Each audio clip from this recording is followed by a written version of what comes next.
talk Newcastle United with Matthew Raisbeck, who is, of course, a Newcastle United commentator, and John Anderson, former Magpies fullback. Now, there was a supporters event last night, Razor, that you were at, but some arguably more important people were also at, if you don't mind me saying. Absolutely, yes. Members of Newcastle United's executive team, the hierarchy, were speaking to supporters at an event. They were talking to a couple of thousand in person and then several hundred online from around the world. And in attendance were the Chief Executive, CEO, Darren Eales, Peter Silverstone, who is the Chief Commercial Officer, Brad Miller, the Chief Operating Officer, Simon Capper, who is Newcastle's Chief Financial Officer, and the new Sporting Director, Paul Mitchell. PSR, Profit and Sustainability Rules, the stadium, whether Newcastle stay at St James's or build a new ground, and Paul Mitchell's relationship with Eddie Howe were among the topics discussed. And I'm going to run through now some of the key points from last night's supporter event with the Newcastle United hierarchy. We'll come on to the stadium in a moment, but I just want to tell you what Darren Eales said about his own situation, his personal circumstances, because in September, Newcastle announced Darren Eales would be leaving the club at some point after he was diagnosed with a chronic form of blood cancer. Well, Eales says at the moment he's doing great and he's trying to take the positives, but is appreciative for the support he's received from the Newcastle fans and from the club. He says he's working a notice period, but he didn't give a time frame for his departure or for the appointment of a new CEO. But when a new CEO comes in, Darren Eales will leave the club, but there will be a handover period and process as well. Now to Paul Mitchell, the sporting director who joined Newcastle in July, and his relationship with Eddie Howe. There had been a lot said and a lot written about the two of them and how they were getting on, how they were working together during what was a difficult summer for Newcastle United, a transfer window that was disappointing and at times hectic and really didn't lead to the results and the outcomes that club and supporters wanted.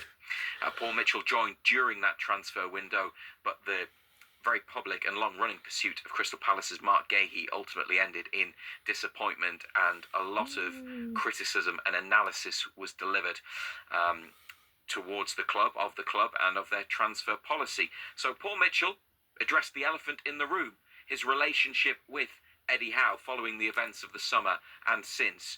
And Paul Mitchell said that he was enjoying what he called Eddie and Paul watch in September, and he joked, day one, have Eddie and Paul spoken to each other? He says, I thought it was quite good commentary. I'm not a big social media fan or a fan of the media in general, but we work closely. It's a natural collaboration. He's the head coach and manager. I'm the sporting director. Paul Mitchell added, the notion that we are in each other's pockets and spend every working hour in each other's company is wrong. He says, Eddie is an elite professional and it would be wrong of me or any sporting director to be looking over his shoulder, to be on the training pitch or to micromanage somebody that is extremely talented at what he does. Paul Mitchell also said of Eddie Howe, my job is to support him, to collaborate, support, challenge, debate, all for the benefit of the football club. And he said, we have a very talented head coach and our collaboration is as frequent or as infrequent as it needs to be. I am fortunate to have been doing this sporting director role a long time with some really good intelligent coaches as well, and Eddie definitely falls into that bracket, but I have other responsibilities too. And Paul Mitchell also said that, look, they were pictured together at the boxing in Saudi Arabia at the weekend, so they've been seen together publicly.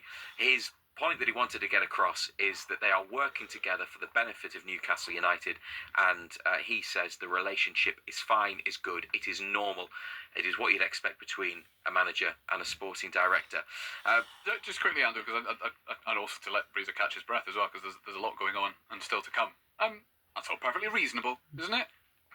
Yeah, it's exactly what you would expect them to say, isn't it? Oh, you big cynic. You big cynic. No, look, I think an awful lot's been made of this. You know, nobody knows. I don't know what the relationship is like between the two of them, but, you know, this is a conversation we've had before. I think the manager and the sporting director's got to have same views on players, the way the team plays, the type of players they want to play in. I think if you haven't got that, if you're not on the same wavelength, if the two of you aren't on the same wavelength and don't want the same things, well, it's going to end in disaster. You know, you need both looking at things in exactly the same manner. You know, and he's come out and he said, you don't expect them to live in each other's pockets. No, you know, I mean, yes, they will. I would imagine they will discuss players and the type of players that they want to bring in and what they want to do in January, and one thing and another. But you know, you wouldn't think that would be an ongoing discussion day in, day out, 5, 6, 7 days a week. Yeah. One thing that does feel like an ongoing discussion, maybe 7 days a week, I don't know, is PSR. Or is it? Yes. Paul Mitchell talks about PSR as well because it affects him in terms of recruitment and as a sporting director and the money that can be invested into transfers and into the Newcastle United squad. Paul Mitchell said of that it's delicate and complicated for Newcastle in particular. He also said he probably underestimated the impact of PSR on Newcastle when he was coming into the club, and he said that it wasn't a good time really to join a club midway through a transfer window. He also said, just rounding off your comments there, Ando, that